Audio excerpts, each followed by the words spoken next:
Hello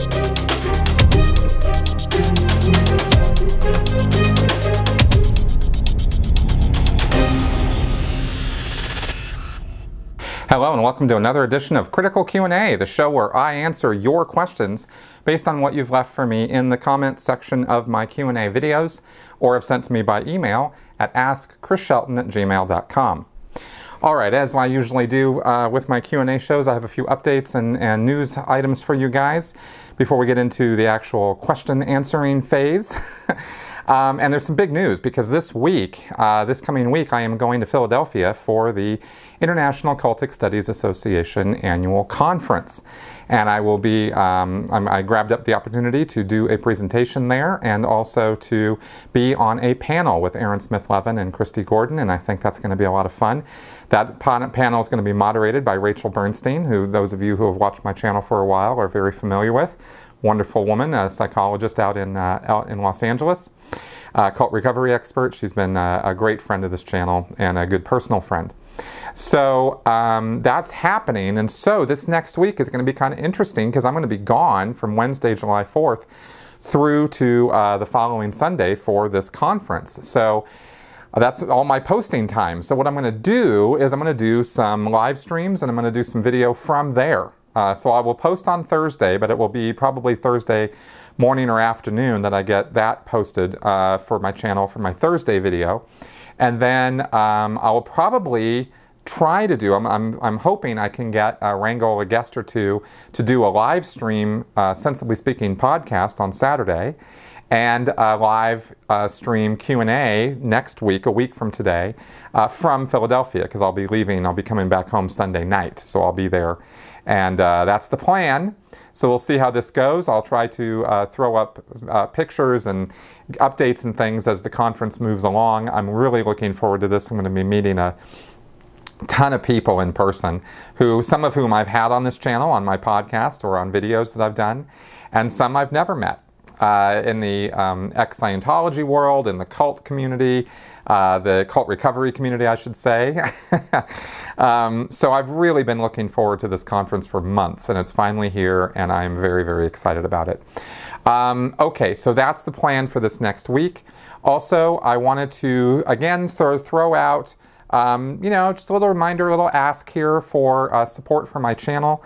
You guys are the ones who keep this channel going and keep me able to do what I'm doing here. And I don't really know another more, honest, forthright way of saying that. Your support means everything to what I do here. And so for those newly coming on board, maybe you've never heard me talk about this before. For those of you who have been around since the beginning, I talk about this maybe too much, but that's what keeps the channel going. So please take a look at supporting me through Patreon. The link is in one of the corners here of the screen. There's a little eye that you can click on that and get to my Patreon page. There's also a link in the description of all of my Q&A videos. In fact, all of my videos have links to my Patreon page, and also if you want to just do a one-off PayPal support donation, that would be awesome too. And YouTube, by the way, has just recently set up with Teespring to do merchandise connection on the channels. And I've had a Spreadshirt account with various merchandise options there. I've put some Xenu shirts together and some Scientology stuff and other some funny things and some critical thinking type merchandise. There's shirts, hats, that kind of thing. And I'm going to see how this Teespring connection, which is directly connected up with YouTube, works. And so you'll be hearing more about that in the future too. So if you guys have seen some of the shirts that I've worn, not this one, but some of the tees that I've had on, well, some of those I created. So you can always check those out too. Link also below to my Spreadshirt shop, and you can check that out. All right, enough of the commercials. Let's get on with your questions. Stephen Willis. How would you explain the concept of make it go right? I've been a Scientology watcher for several years, and I've consumed hundreds of hours of N Theta at this point, but while I feel I have a good grasp of what make it go right means, I don't think I could effectively explain it. What's the best description you can come up with? Thanks for the question, Stephen, and also thank you for your patronage. Okay, so make it go right. that is the way. Make it go right and win the day. That is a little the chorus from the song "Make It Go Right" that L. Ron Hubbard wrote, that they sing on the Road to Freedom album. And "Make It Go Right" is something that L. Ron Hubbard described as the supreme test of a thetan. And a thetan, of course, being a spiritual entity in Scientology. You, who you truly and really are, is a thetan, not your body. And so the supreme test of a thetan is his ability to make things go right.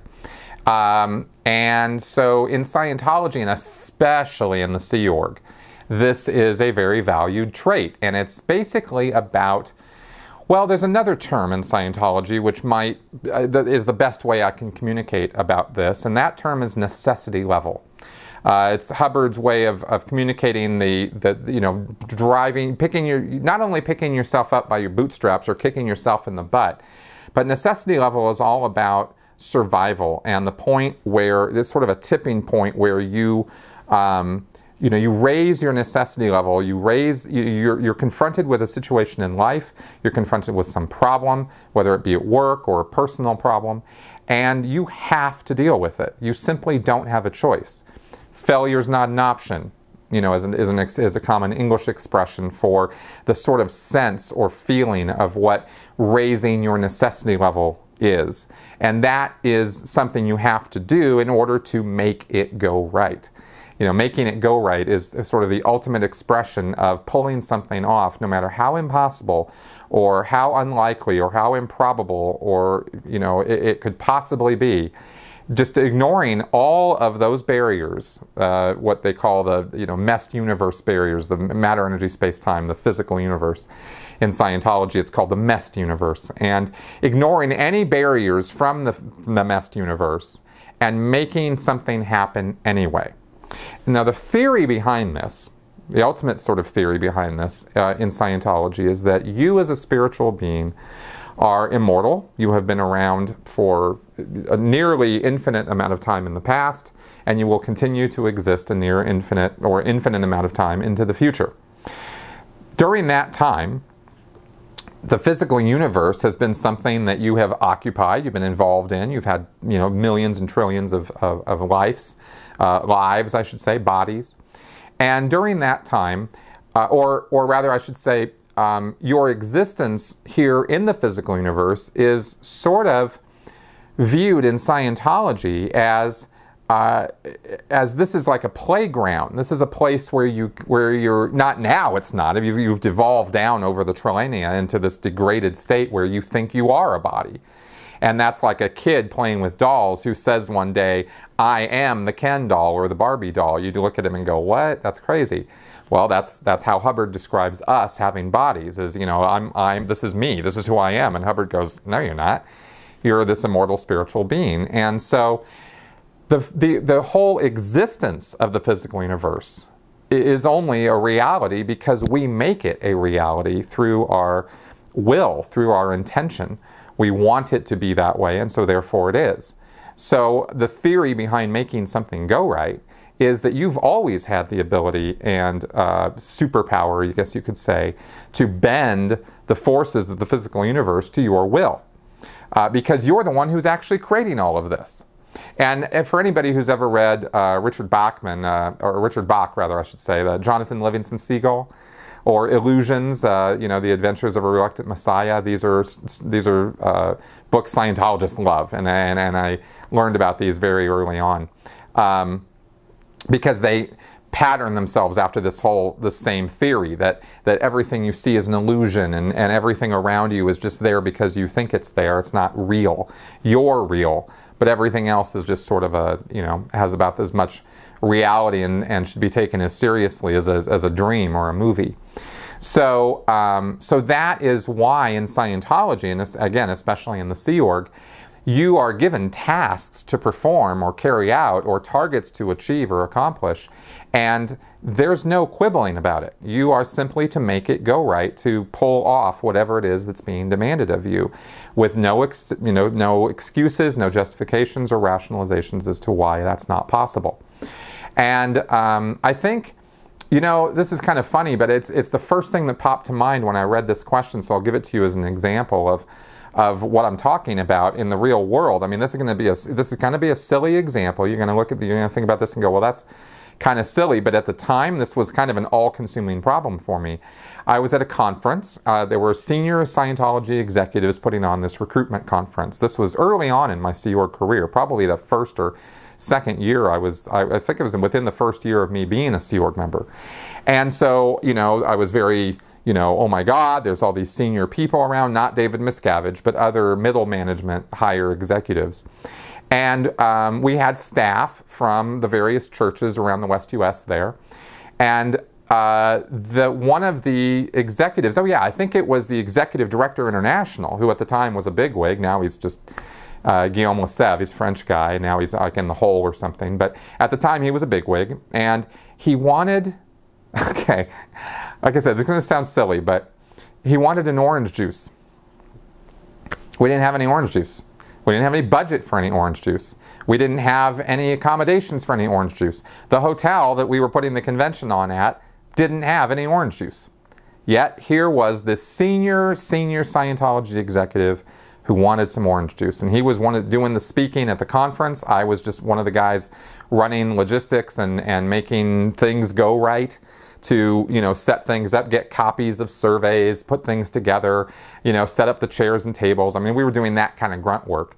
And so this, this assistant to the executive director international comes to me and says he wants this orange juice. And I'm like, well, I'm sorry, I don't have any. I don't know how to get any. And I come back with this because I go, oh, okay.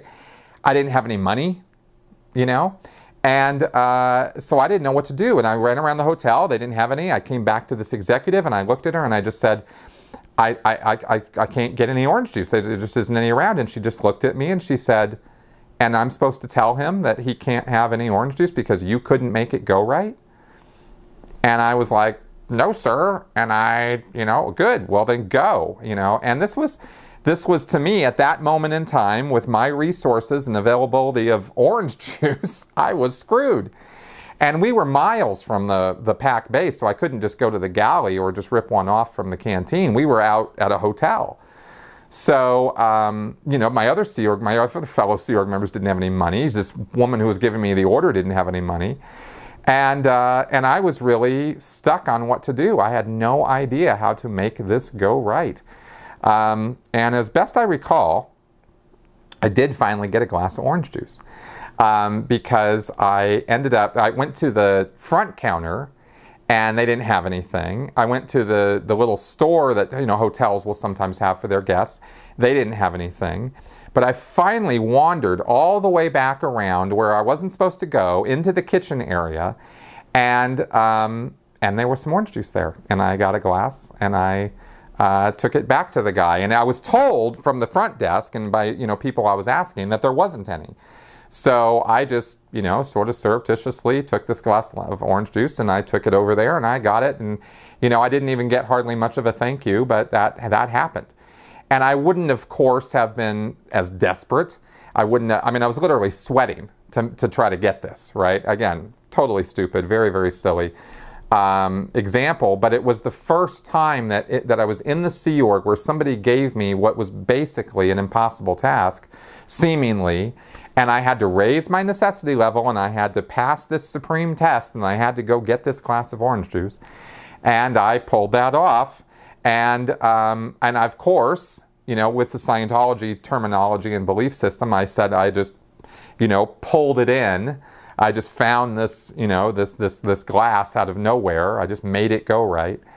And that is sort of the spirit of the thing when they say that in Scientology, is you're just supposed to make that happen. So, long explanation and story for a fairly simple concept, but I hope that gets across not only what it means and why people believe it, that it's an important thing in Scientology, but how it actually expresses itself in day-to-day Sea Org life too. So there you go. DL. Hearing the story of you in the bathroom of the Santa Barbara org yelling at ghosts to go and get a body got me thinking. If you could go back in time in a time machine for 30 minutes, where and when would you go? What would you say to yourself and how would it have changed your life? Well, it's a funny question because if I had a time machine and I could go anywhere backwards in time, I would not go to an earlier point in my life. I've not had an amazing, exciting, incredible life, and there isn't really anything I'd want to go back. Well, actually, there is, and I'll answer the question in just a second in terms of if I could go back and change something I did. But I would actually go way, way further back than my lifetime. I would go back to, the beginning of the universe and check out this whole Big Bang thing, or I've always kind of been, if I had to go back to a place in human history, I might go back to the year 0 and see if this guy Jesus Christ is actually around. Check out Nazareth and that area, and see if he was really roaming around back then and what was actually going on. I think that would be a fascinating question to answer, like how that all went down. Maybe go back there, see what happens, then move forward 50 years, spend a year or two, move forward another 50 years, spend another year or two, like watch the progression of how that really went down. I think that would be highly educational as far as the roots of Christianity, which has shaped everything about our culture and civilization. So I'd be a little curious about that. But as far as getting to the point of your question, I think you're talking about my life now. I'll tell you the point that I would go back to is I would go back to the point in time when I was a Santa Barbara org staff member, and I found out that I had a son, that I had gotten his mother gay pregnant, and that she was there in Australia and I was in Santa Barbara, and I would tell myself that it would be the biggest regret of my life, which it was, to not just drop everything and just go be a father for that boy. And a husband to Gay, because we were very much in love at that time. And I'll always have a fondness for her. She's an amazing woman and did an amazing job raising my son Josh, our son. Very very much hers. I mean, she was the one who raised him. I finally got to meet him last year, and I am very very happy about that. But as far as life, if I could go back and change something, it would have been changing that, because I've always felt a bit regretful about that, but I can't really do anything about it, so I don't, dwell on it too much. I've just done the best I can to deal with that situation and make it work. So that's what I would go back to do, and I would basically express it just like that. I would talk to myself. I remember my frame of mind back then, and how important my post was at the org at the Santa Barbara church, and how I felt like it was, if I left, everything would fall apart, and it wouldn't, and I'd gone and done this specialist training in Los Angeles, and I'd come back, and I was the only person who could fill this role, and nobody else could do it, which is why I was stuck there. That was the reason I convinced myself that I couldn't leave, and I couldn't go be a father and a husband to, this family. I couldn't do that because I owed the Scientology, my work, because I'd signed a contract, and it was so important, and we were saving the world.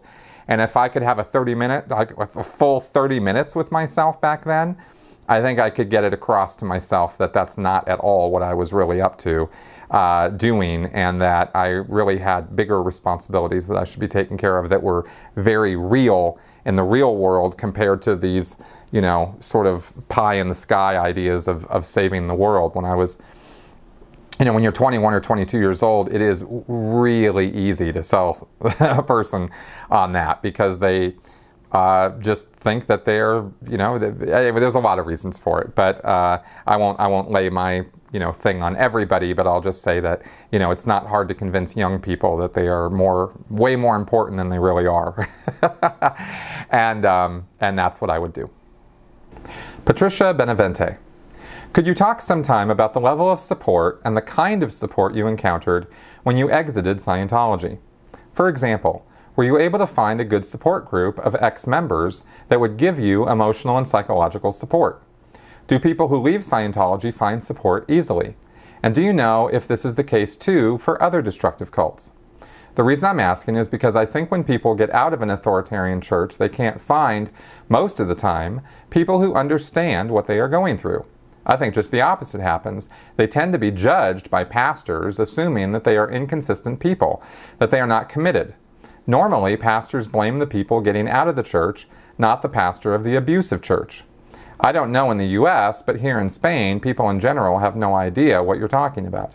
there's no place or small community of people with whom you can connect and talk about what you've lived and get some understanding. Thanks, Patricia, for this question, and I totally understand the situation there. Spain, of course, I can't really speak very intelligently about it. It's a wildly different culture and history and background to the United States. So I can't really speak to the attitudes there. I can only really talk about what I've encountered here in the United States. I know that there are support groups, and there are a lot of very progressive work being done in Europe in general, but Spain specifically, I don't know. In terms of the judgment you're talking about, I definitely have seen that. I didn't go from the Church of Scientology to another church group or organization in order to get help or support in any way. I didn't want to have anything to do with organized religion, and pretty much I still don't. I have very, big ideas about religion and religious ideas and philosophies and that sort of thing. But as far as organized religion goes, I think most of them miss the boat in a number of ways, and can miss it so badly that they end up becoming, little destructive cults or big destructive cults. When you talk about something like the Jehovah's Witnesses or something. So I have a fairly negative view of organized religion without having a negative view of religion itself. And, and of course I identify as an atheist agnostic. So what I ran into coming out of Scientology was skepticism and critical thinking. And so the meetup groups that I got involved with right away were skeptic groups. And a lot of people who are atheists or skeptics come from a religious background. They were raised with it, or they got into the church somehow, whether it's a Christian church, Catholic church, whatever, Jewish faith, Islam. I mean, people come to skepticism and atheism from all different kinds of groups, including having always felt like they were an atheist. So it's not that everybody's an ex-member by any means, but what I ran into in getting into this group and talking about my Scientology past was people who really did understand, because they had come out of religious groups too, some of them quite authoritarian and controlling. And so they understood, the need for support, for a helpful ear and not just to be there and listen to what you had to say, and talk about how difficult it can be to transition from this really all-consuming belief system to, I don't know, what belief system. I don't know what to think. I don't know what's right and what's wrong, what's up and what's down. And I got a lot of support from that. That was when I was still in Minnesota. I was hooking up with those meetup groups and meeting with those people. So much so that I got so much support from that when I came here to Denver, the first thing I did on Meetup was I looked up what are the atheist skeptic groups here in Denver, and I hooked up with the Secular Hub, which I'm now, very much part of. So that was a really real world support system for me. Online, I also found a tremendous amount of help through the ex-Scientologist message board, through Xenu.net, through Facebook, just connecting with former members, and of course, eventually through my own YouTube channel, because I got, tons of constructive, helpful, positive comments from people which were supportive in and of themselves. And all of these things coming together, as well as continuing on with my education about destructive cults and about philosophy and religion and science, all of those things together have come together to help me kind of pick myself up out of that whole Scientology certainty trap and look at the world through less filtered eyes, more critical eyes, but in a way, more hopeful eyes too, because when I was in Scientology, I was absolutely certain that the world was on its way out. And now I can look at the world and I don't see that at all. I see much more positive things going on in the world than I ever thought was going on when I was a Scientologist. So that's my experience. I hope that answer is helpful. If there's anything else you have a question about from that, just let me know. Dennis Peterson. What would a cleared planet look like? Would the Church of Scientology get involved in the political system of the world, or just stay on the sidelines? Would they invest heavily in space technology in order to reach alien civilizations or Target 2? What would happen to the organization itself? All right, well, Hubbard wrote in a couple different places that they were building a new society. To hell with this one. New civilization was in order. We should basically be hitting the reset button in many ways. And so Scientology's growth would sort of, to becoming a cleared planet, or, you know, if they achieved a cleared planet, then you'd have a very, very different societal structure. It would be, for all practical purposes, we've, in the ex-Scientology world, have tended to draw on North Korea as a pretty pragmatically real example of what Scientology would probably develop into, because Scientology has an authoritarian structure to it. The knowledge reports, the spying on one another, the reporting, the need to report in writing on fellow members about their ethical lapses, keep everybody, you know, towing the line and following the word from above, being, you know, the word from David Miscavige. It's very leader-focused, and while I don't think too many Scientologists think of themselves as, you know, follow the leader types, look at how they act, look at what they do. You know, they can convince themselves that they're becoming totally spiritually free and, you know, very independent people, but in the end, they toe the line because there is this, you know, carrot reward system and punishment system in place to keep you on the straight and narrow. And I see no reason why Scientology as a structure, as a culture, would change. It would only get worse as they got bigger and more people got involved, because the more and more and more people who bought into that belief system, the more sure everybody in that group would become, you know, through the social dynamics and peer pressure and group think that would go on there. They would be, you know, insufferably arrogant, and would be absolutely sure that what they were doing was the, you know, only true right path to follow. And anybody who wasn't following that path or resisted that would be, you know, treated as second-class citizens, and they'd probably start taking rights away from people, because Hubbard wrote in a few places that criminals shouldn't have the same rights as honest people. Well, of course, Scientologists consider themselves the honest people. Of course they do. So they're going to, you know, they'd actually start victimizing people who didn't step in line with what they were thinking. So this would affect all levels of society, the police forces, the civil structures, government rights, you know, the Bill of Rights would be affected by this. And so, yeah, absolutely, they would get involved in government. I think it's David Miscavige's wet dream to get a couple Scientologists in the Senate or something. Oh my God. He would just, you know, fall all over himself if something like that happened. So they very much are, you know, crave that kind of power to wield it over other people.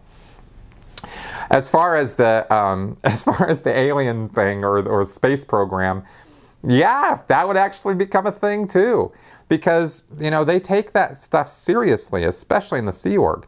And Target 2 is a very real thing. That's the idea in Scientology, that they're going to clear this planet, that they're going to get everybody made into Scientologists, and then they're going to go off and find another planet, and they're going to clear that one too. In other words, they're going to go find life elsewhere in the universe, and they're going to get Scientology to those beings, because no matter what kind of bodies those beings have, they're spiritual beings. You know, they're Thetans first. And they need to be cleared of all of their reactive mind and the body Thetans and all that stuff, you know. So, so that would be the general order of things. Now, of course, I can also say, to kind of, you know, I don't know what the expression is, but basically to invalidate the whole question in the first place, this would never happen, because Scientology is so unbelievably inefficient at what they do. And they are totalitarian, and totalitarian structures almost universally fall apart within one generation. The Soviet Union, within, 90 years? It didn't even last 100 years before it fell apart. So, you know, these things don't really last a long time, given the organizational structures and instructions and guidelines that L. Ron Hubbard put together. Trying to follow those policies and build something that would actually work, that would just never happen, because they don't work. And the harder you try to follow Hubbard's advices, the worse it gets. So, if we were going to see a cleared planet and Scientology take over the whole world, we would see a very different Scientology than what we see now, because it would have to change in order to evolve into becoming something that big. There you go. Leah Spear. If you could pick one religion to be true, which one would you choose and why? Okay, this is a tough question to answer because, well, it's not too tough, but it's a little tough. I think I might be feeling tough because I don't want to offend everybody out there. You know, there's a lot of people who watch this channel who have different belief systems and ideas, and I don't want to, you know, feel like I'm insulting you guys, but those belief systems are not for me. I don't buy into it. It doesn't make any logical sense to me. The idea of an Old Testament or a New Testament God or Jesus or these kind of things, it doesn't make any sense. I can't see a God that demands subservience and worship and then tricks Adam and Eve with the whole, you know, fruit of the forbidden knowledge and, you know, knowledge of good and evil, I should say. I don't buy into all that. I think that is a pretty sick and twisted story, and I understand the moral concepts underlying it and the framework, and there's a lot of different ways you could frame it and interpret it. And I find all that stuff fascinating from a philosophical point of view and from a psychological point of view and even sociology to some degree, anthropology. But religious, you know, that these things are true? Yeah, no way. And would I want them to be true? No, I wouldn't. I would not want to worship the God of the Bible.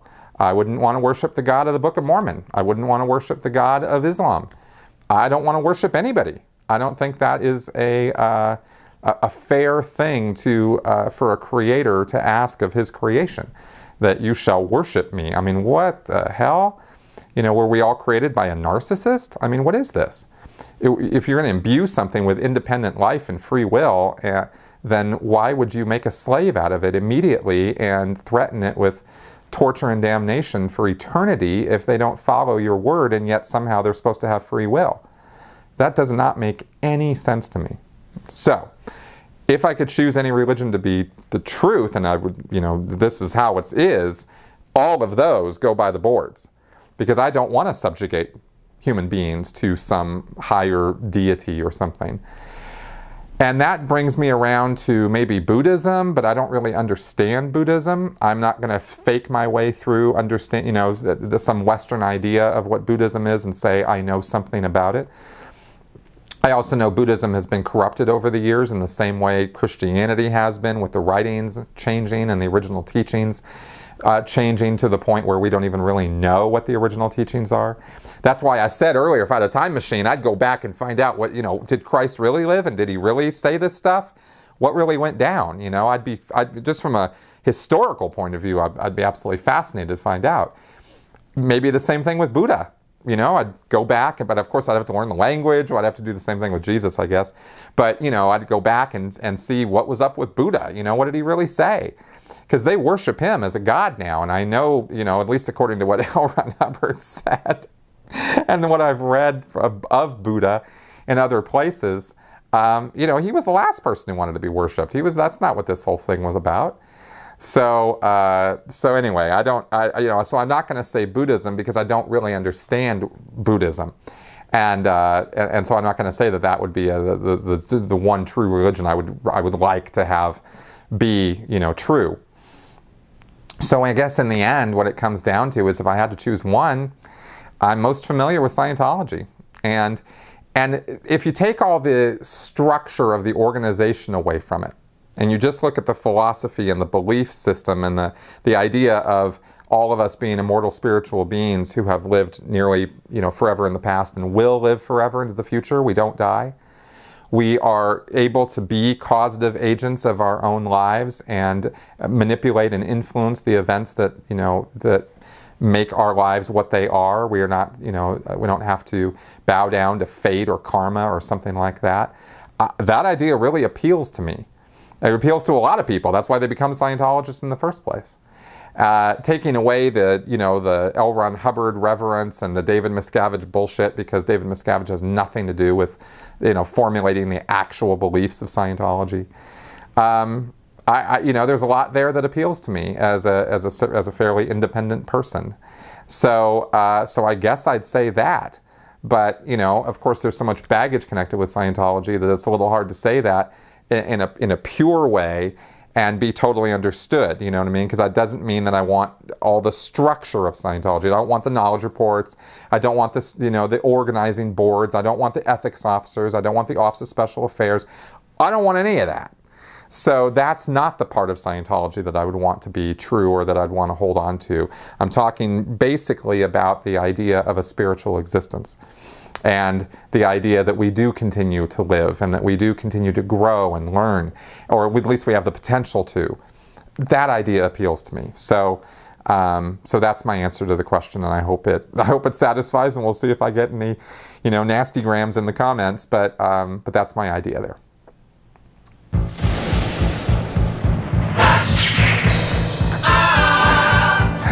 Okay, the lightning and the thunder indicates it is time for Flash Answers. Becky Leib, as Scientology loses members and appears to be losing the PR war, do you think the Sea Org will allow for babies again as a way to grow the church? You know, it's actually not that ridiculous of a question, and I think it's a good question, but I think the answer is no. I don't think that the Sea Org is going to go that direction, because then they'd have to, one, recognize that there's something more important or as important as the Sea Org itself and its mission, and they can't afford to do that. They need everybody in the Sea Org on deck, towing the line, full attention on what they're doing at all times, and obeying orders. And if they start having what Hubbard would call other fish to fry by raising kids, well, that's just a huge distraction, and it would take people to some degree out of the cult mindset. And that would start breaking apart the entire structure of what it's all about. So just for that reason, I don't think they're going to do it. The other reason I don't think they're going to do it is because it would take money and time and effort to set up nurseries and facilities and schools and all of that kind of stuff to deal with these Sea Org babies, because you got to grow these kids, and that takes, you know, 15 years, 16 years. Even if you only want to take 12 years and then get them all in the Sea Org, that's still 12 years that you got to dedicate to teaching them, feeding them, making them, you know, giving them a place to sleep and all that. So it would just be this tremendous load that David Miscavige, who I believe is kind of afraid of kids, you know, he's not going to go for that. So no, I don't think Scientology is going to do that. DA, is Dave Miscavige an OT8? If not, do we actually have good reason to believe he is not? What is the source? I have absolutely no idea. I don't think he got to OT8. I've heard different things about it. I don't have any, you know, certification for him or inside knowledge about David Miscavige's bridge progress. What I do know is that he hasn't gone in session since about 1994. And I don't believe that he is a true believer in Scientology, so I don't have any reason to believe that he's gotten all the way up to OT8, although I know he has seen the OT8 materials. So, you know, maybe he has, maybe he got there, but I don't really know. Tabla Queen. In a Facebook group I'm in, Scientology came up in discussion, and one guy said he thought it would always be around, quote, because there are always people who are at such a low in their life that they want to be constantly told what to do, end quote. I think that may be the case for some cults or fundamentalist groups, but I don't think that's true of Scientology. As you and others have said, people who get into it think they're helping themselves and others. What's your opinion on that? Is that guy totally wrong when it comes to Scientology? I realize they do follow rules, but don't see it as them doing that just because they want to serve. Well, it's an interesting point because it's a multi-layered thing. I mean, there are people get into Scientology and they are told what to do continuously, over and over and over again. Even if they're just public Scientologists who are just paying for their services, they're constantly being sold more, so they're being told to buy over and over and over again. And they're being told what their next service is, what it is that they have to do next. You don't get to pick and choose. You have to follow the directions of the case supervisor or the course room supervisors and the salespeople who are always telling you what to do. So Scientology is a very controlling organization. That's why I've referred to it as authoritarian or even totalitarian in some ways. They tell you what to think, they tell you how to act, they tell you how to feel. They tell you what you can and can't be exposed to as far as information goes. So to that, in that sense, the guy who you quoted from there had a point. As far as the mission and the goal and the idea of Scientology, it's to free you up and make you more independent and all that. So in that sense, it seems to run contrary to what he's saying. And so you know, that's another layer of this question that you kind of go, well, no, in that sense, it's not that way. But I don't think too many people join these destructive cults because they're in a frame of mind that they want to be told what to do and want to go through their life as some kind of automated robot or something. That's not generally why people join these groups. So I'd say to that degree, he's probably off. But you'd want to have more of a discussion about it and sort of see what angle is he coming at that from. That's my answer to that. Okay, everybody, that is our show for this week. Thank you very much for coming around and listening to everything I had to gabble on here about. Any questions, comments, feedback, leave it in the comment section below. And again, please consider joining me on Patreon and help me keep this channel going. Thanks a lot. Bye-bye.